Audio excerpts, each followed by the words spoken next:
श्री जगद्गुरू मौनी महाराज मठ पाडगाव येथे. आणि इथे आपले येण्याचं कारण की इथे आपण आता सिनेमॅटिक शूट घेतणार आहेत त्या जुन्या मठाचं. ते आपण तुम्हाला या व्हिडिओत दाखवणार आहे. ते आपण आता पहिल्यांदा शूट करत आहोत iPhone 13 मध्ये. तर iPhone 13ची क्लिअरिटी तुम्ही बघा आणि व्हिडिओ कसे सिनेमॅटिक शॉट येतात ते तुम्ही कमेंटद्वारे कळवा.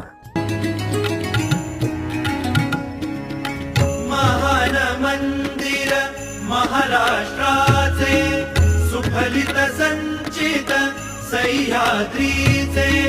महान मंदिर महाराष्ट्राचे सुफलित संचित सह्याद्री.